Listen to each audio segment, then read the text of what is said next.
The excitement is building ahead of the 2024 African Bank Soweto Marathon. We are just a few days away as we are recording this, and a lot of people asking about pacing strategies for the new routes of both the 10, the 21, and the 42, and that's exactly what we're here to share with you today. I've got the coach, Lindsey Parry, with us once again. My name is Brad Nadelt. Lindsey, great to catch up. Excitement is definitely building ahead of the People's Race. Yeah, it absolutely is. And as we know from the previous little pod, the People's Race is a tough race. It's actually, for me, one of the greatest qualifiers for comrades because there's a very direct prediction. So, how you perform at Soweto, provided you fit and healthy, gives a really good prediction for your comrades' performance down the line. So, for me, it's a great race. As I said in the last one of Gauteng's premier marathons, and it's just a really, really true challenge of where you are and what you are capable of. Yeah, and we are really excited to be part of the 2024 Soweto Marathon this year. Don't forget, when you head down to registration in the expo, Coach Parry will be there. We're going to be selling these caps. We've got some pretty cool caps on sale. We've got bib boards as well to make sure your numbers stay on your vest, and also some pacing charts, which I'm going to share some more details about a little bit later on in this video too. But Lindsey, let's jump straight into the first one. And we're going to do the same as we did with the route. We'll talk the 10, the 21, the 42, depending on which race you're running. You can, in the description, click straight through to that pacing strategy. So you don't have to listen through the 10 or the 21 if you're only running the 42, for example. But let's start with the 10s. What's the best way to approach the Soweto Marathon 10K from a pacing strategy perspective? Yeah, so they are quite unusual routes, Brad. So there are not a lot of routes where you get a free ride to start and then quite tough at the finish. Certainly not in South Africa, and so you need to take that into account across all three of the races, but for the 10 and the 21 more so. And the pacing charts take that into account. So once you know what your target pace is that you want to run, you can then set out, how am I going to do this? You do want to, where possible, try and be as warm as you can when you start, especially for the 10K. 10K, generally speaking, people go out really hard, and often they can go out too hard. And now, because we have an uphill start here, if you aren't ready to go out hard, that can really leave you feeling like uncomfortable with burning legs and prevent you from getting your best race. So try and do a little bit of a jog and a limber up before you get to the start line. And of course, because there are a lot of people running all three races, it's not always practical to do a proper warm up. But certainly, once you are inside your pens and awaiting the start, just make sure that you do some mobility exercises, some leg swings, open gate, closed gate. Just really try and be as limber as you can. And then try really hard in that first K to just hold back a little bit. Okay, remember, it's not quite a kilometer. It's about 700-800 meters where you're running uphill, and then you know that you've got loads of downhill coming up. Okay, and so therefore, what's most important is that when you get to that downhill, that you are actually feeling quite good and the legs are quite fresh, limber, and ready to go. And then obviously you're going to use that downhill to be a little bit quicker than you normally would be. And kind of how you work that out is that you're going to be in the region of 20 to 40 seconds, depending on how steep it is, faster than what your planned average pace is. And that actually absolutely takes into account, well, pacing charts take that into account rather. And then, as I said in the description, there are some little lumps as you are going down. But pretty much for the first 2/3, you're mostly going down. So when you get to those lumps, don't overpower those hills. Actually, just back off a little bit and save your legs. When you get to the downhills, you'll start putting a little bit of time in the bag again. And the reason why you don't want to overpower those climbs in the first 2/3 of the race is because you really want to save as much powder as you can for the last K and a half. So it's like 1.6-ish kilometers, which are the hardest part of this 10K. So once you get to the bottom and around about 6.5 Ks, and you know you're at the lowest point of the race, you're going to start doing some work up. So from this point in time, you can't afford to back off too much, but just keep in the back of your mind that you can't smash yourself to the 8K mark. It gets the 8K mark, get a little bit of recovery, but just know then that that's not going to last too long, and that the last K and a half is what you're really trying to save your powder for, and then dig really deep, knowing that once you get to the 9.5K mark, that the real hard work is done, and it's just time to cruise through to the finish. Yeah, absolutely. And as Lindsey mentioned, you can grab your pacing charts by scanning the QR code on screen now. You can pre-order them and pick them up from the Coach Parry stand at the expo. Lindsey, also something that's really important to mention, and we'll talk about it more at the end of this video as well, is just using your GPS watch. So whether you're using Garmin or Suunto or Polar, whatever you're using, when it comes to these pacing strategies and the importance of looking out for the route markers. But we'll talk about that a little bit later on. Let's now jump into the 21K pacing strategy. Yeah, so again, the themes are similar, but obviously the intensities change. So your intensity for a half marathon is that little bit lower. So you can be a little bit more forgiving in terms of a warm up, but I still feel like it's quite important. But if you don't get to a warm up, then what is important is that you really do want to take the first 2 to 3 kilometers to just really let yourself warm up properly and get going. It's not nearly as lumpy as the 10K. So you've definitely got a lot more consistent downhill, certainly until you get to the 10K mark. There are between 5 and 10K, again, just these few little lumps. So really what we're going to do is we're going to be a little bit quicker than our planned average pace through the first 13 or so kilometers of the half marathon, or the first 2/3. But very much like the 10K, when we get to these short little bits of work, we're not going to panic or dig deep and try and defend our time. We're actually just going to ease off and try not to let that to bite our legs too hard, because we really want to save that for the final third.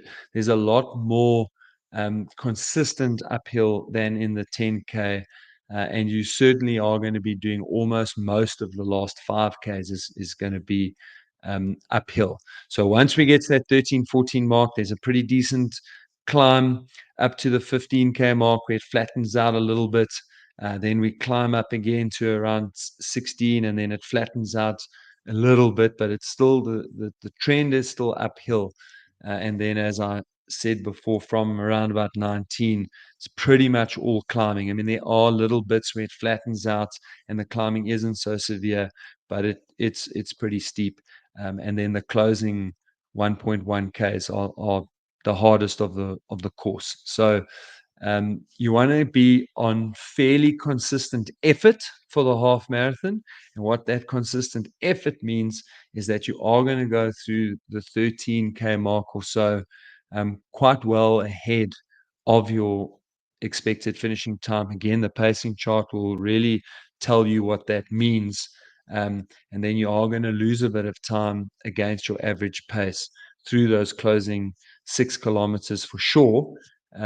But if you've done the effort right, then you will be hurting, but you will be able to still push.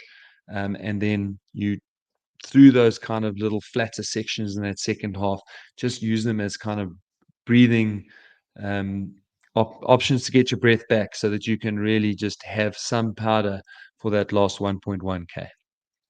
Yeah, Lindsey, and the route has changed for all three races, obviously, with the new start and finish venue, which we spoke about in our route run through. So if you're not sure of the route, please do check that video out. The link is in the description as well. Definitely go and check that out, because that'll walk you through exactly what to expect. But the pacing strategy, you do need to take into account. And as Lindsey said, the pacing charts will be available. You can scan that QR code that's on screen right now and pre-order them. You can also get them at the expo as well. Lindsey, let's now jump into the biggie, the 42K, the marathon. What's the best way to pace this one at the Soweto Marathon? Yeah, so the marathon is a really unique challenge. So we've got to take the route into account, and we've also got to take account the fact that it's the beginning of November. and it's almost always very, very hot. So being up on the Highveld, they do start the race nice and early, and we are generally in for a fairly cool start. But as soon as the sun pokes its head up, um, around about 7 o'clock, the mercury starts to rise, and this is a race that gets very, very hot in the second half, which also happens to be the much harder half of the race. So that really has to come into play in your strategy. And whereas in the 10 and the 21, we can afford to almost put time in the bag. And of course, we are running downhill still for a large portion of the first half of the marathon. But we can't afford to shovel time in the bag in quite the same way we do in the 10 and the 21, because we really don't want to bash our legs too much. And we don't want to take too much energy, because we have to save energy for both the degree of difficulty of the second half in terms of the route, but also the environmental conditions. And of course, it's a marathon, so it's much longer. So the pacing strategy is quite different. And again, those pacing charts really do take kilometer by kilometer into account.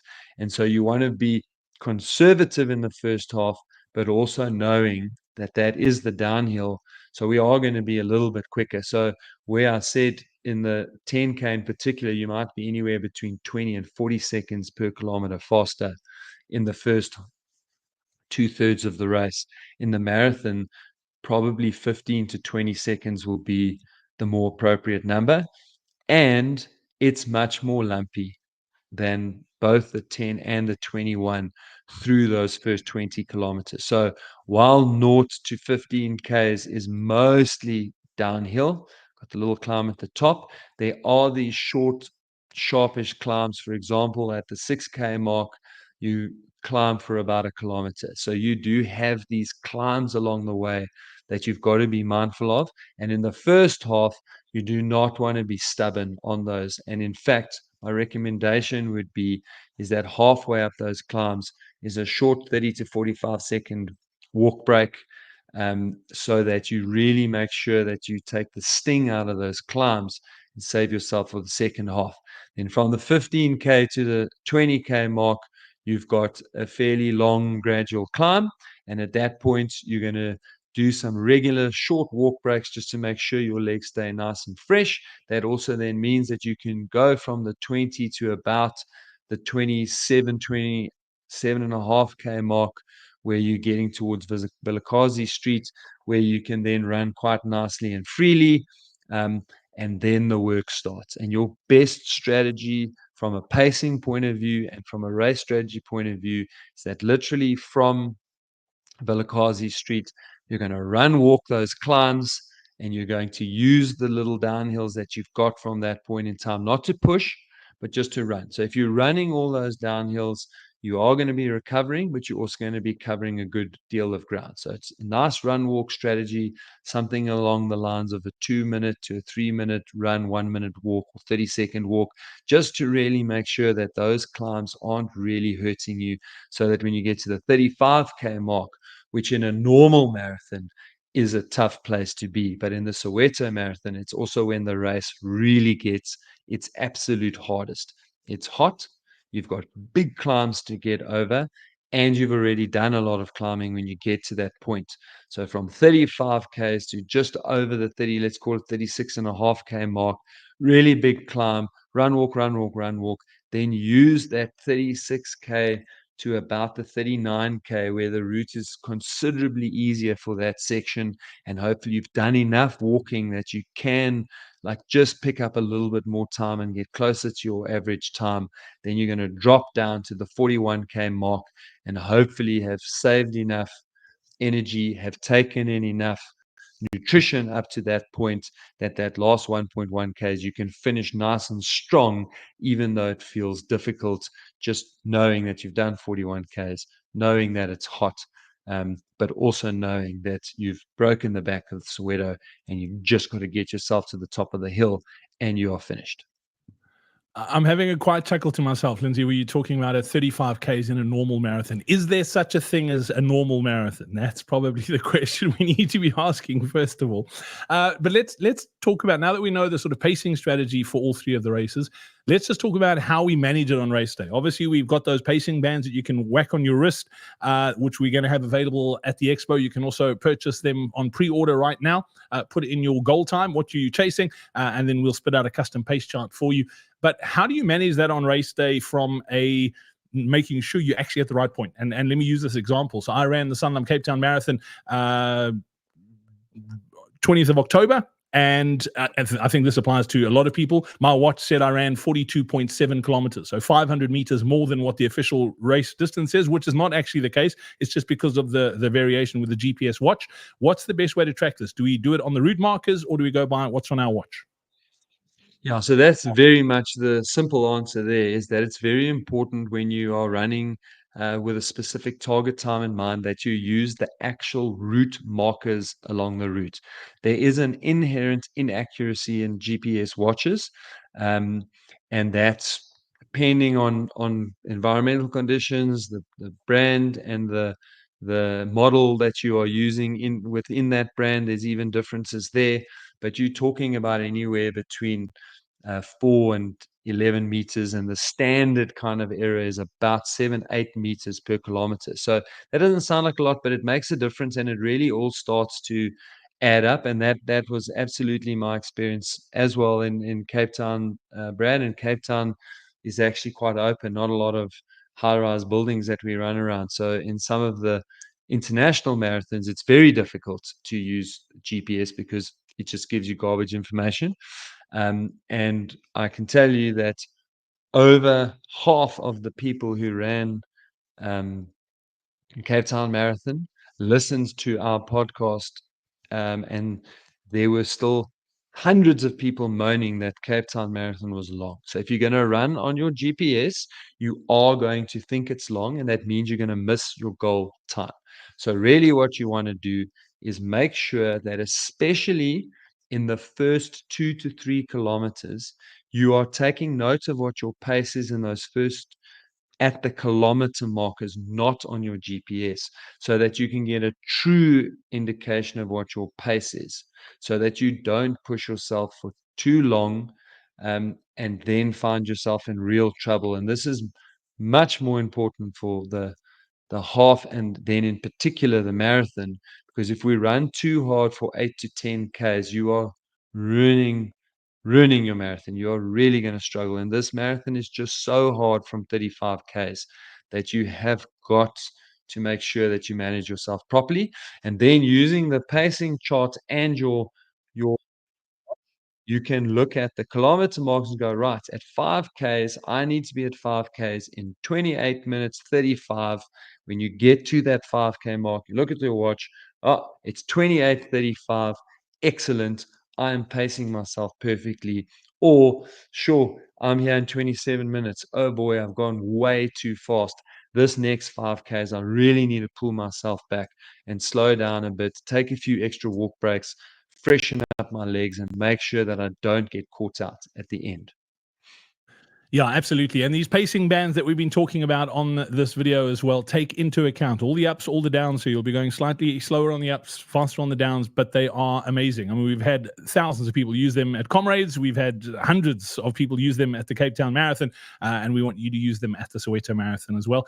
If you're wondering about what to do in the final build-up, the taper, so that you don't blow your race as well, make sure you watch the video that's on screen right now, where Lindsey and I will talk you through exactly what to do in the final few days in the build-up to the 2024 Soweto Marathon. You don't want to arrive at the race tired and fatigued so that you miss your goal before you've even started. So click on that link now to watch that video.